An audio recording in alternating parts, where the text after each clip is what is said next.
Hello, bachcho. Let's see this question. The question says that read the following statements carefully. A. Curd is more nutritious than milk. B. Cheese is a partially degraded concentrate of milk, fat, and casein. C. Swelling of dough during bread making is called leavening. D. Wine and beer are produced without distillation. How many statements are correct? Option 1, 2, option 2, 4, option 3, 3 and option 4, 1. तो इस question में हमें 4 statements दिए हैं और हमें बताना है कि इन चारों स्टेटमेंट्स में से कितने स्टेटमेंट्स करेक्ट हैं। ओके, तो इस क्वेश्चन में जो की कंसेप्ट है that is regarding the microbes of human importance. ठीक है, human importance.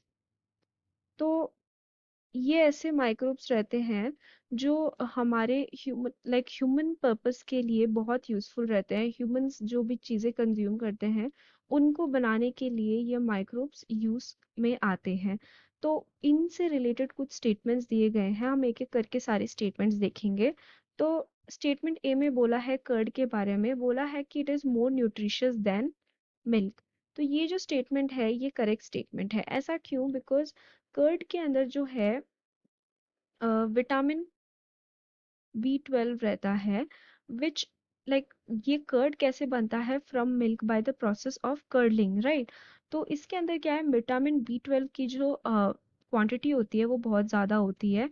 And this vitamin B12 is essential for the good bacteria in our body.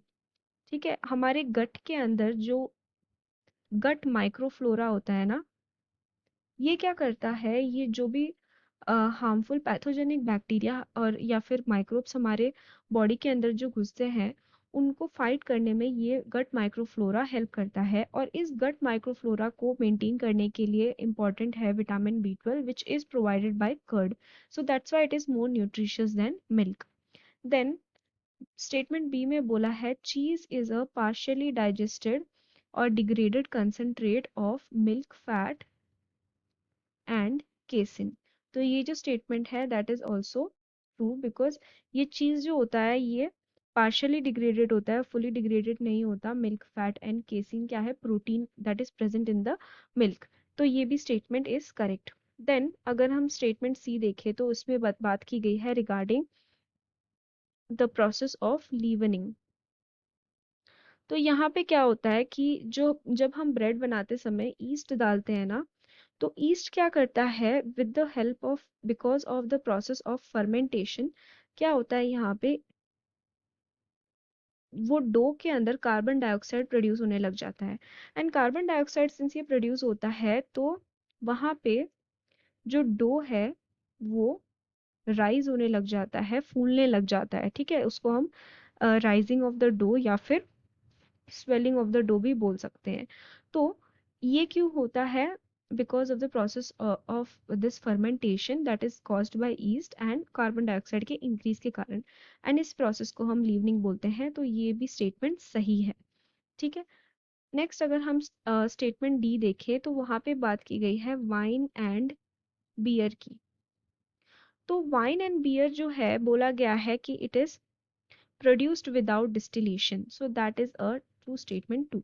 तो वाइन एंड बियर क्या होता है, जो फर्मेंटेशन ब्रॉथ रहता है, फर्मेंटेशन ब्रॉथ उससे सीधा बनता है विदाउट डिस्टिलेशन। इसका डिस्टिलेशन फर्दर प्रोसेसिंग की ज़रूरत नहीं होती है as compared to other alcoholic beverages जिनमें हम डिस्टिलेशन करवाते हैं। फॉर एग्जांपल रम हो गया, ब्रांडी हो गया, इन सब में क्या होता है, डिस्टिलेशन होता है। बट वाइन एंड बियर को हम विदाउट डिस्टिलेशन ही प्रोड्यूस करते हैं। तो ये चारों ही स्टेटमेंट सही है। So option 2, 4 statements are correct, will be the correct answer for this question। I hope you have understood it well. Best of luck.